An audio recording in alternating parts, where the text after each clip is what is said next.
Assalamualaikum warahmatullahi wabarakatuh. Selamat sore kepada sobat literasi di mana saja berada. Kali ini kami akan mengenalkan tentang huruf Braille, hal-hal yang berkaitan dengan huruf Braille tersebut serta penggunaannya. Ini kami maksudkan atau kami tujukan kepada sobat disabilitas di mana saja berada, para keluarga mereka dan juga para pendamping dari disabilitas netra. Baik, huruf Braille sebenarnya mulai ada itu sekitar tahun 1800-an.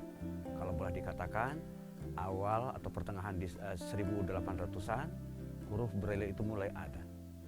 Sejarahnya bahwa huruf Braille ini diciptakan oleh seseorang yang berkebangsaan Prancis, yaitu namanya adalah Louis Braille dalam ejaan Prancis dan Louis Braille dalam ejaan bahasa Inggris. Beliau, Louis Braille ini lahir dalam keadaan normal dengan panca indera yang lengkap. Ketika berusia sekitar 4 tahun, saat bermain-main bersama ayah beliau yang notabene adalah seorang tukang sepatu kulit, beliau mengalami kecelakaan. Matanya tertusuk oleh salah satu alat atau benda kerja yang digunakan oleh ayah beliau.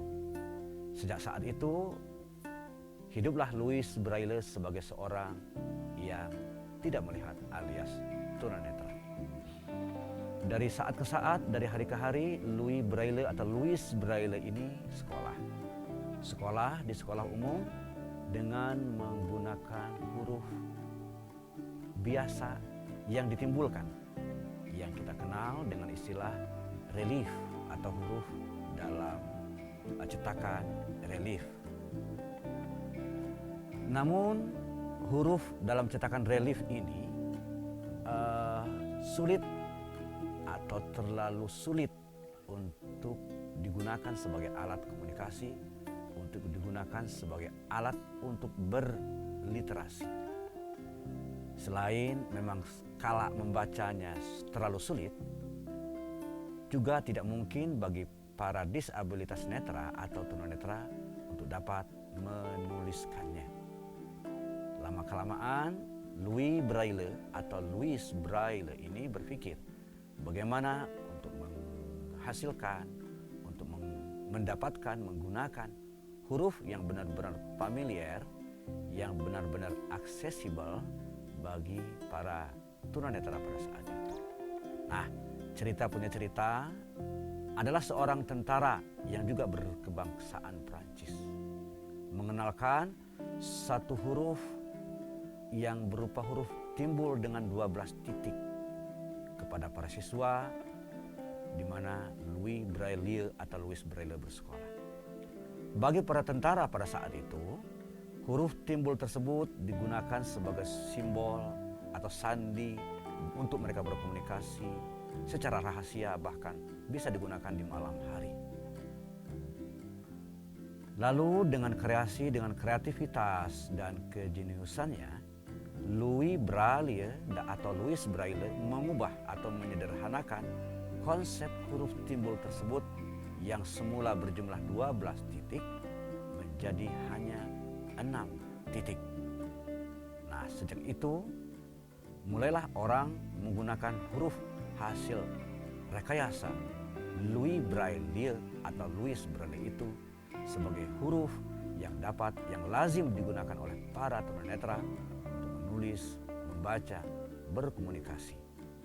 Sejak saat itulah huruf Braille ini sedikit-sedikit, setahap demi setahap dikenal luas oleh masyarakat Prancis, bahkan akhirnya oleh masyarakat dunia. Demikianlah sejarah huruf Braille, dan marilah berikut ini kita coba untuk mengenal apa dan bagaimana konsep huruf Braille tersebut. Jadi, huruf Braille ini diambil dari nama penemunya, yaitu tadi Louis Braille dalam ejaan Prancis atau Louis Braille. Konsep huruf Braille adalah kalau kita ibaratkan seperti bangunan datar persegi panjang. Bangunan datar persegi panjang seperti ini, vertikal dan horizontal. Jadi ada vertikalnya dari atas ke bawah, kemudian ada horizontalnya dari kiri ke kanan. Sebagaimana tertera dalam layar, konsep huruf Braille ini memiliki 6 titik timbul.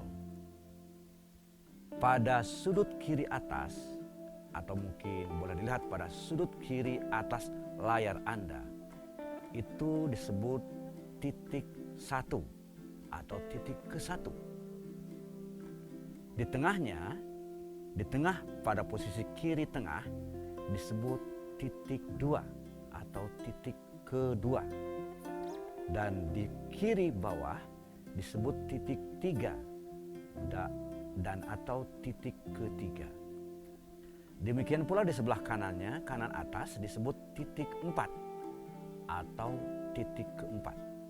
Tengahnya disebut titik 5 atau titik ke-5, dan di sudut kanan bawah disebut titik 6 atau titik ke-6.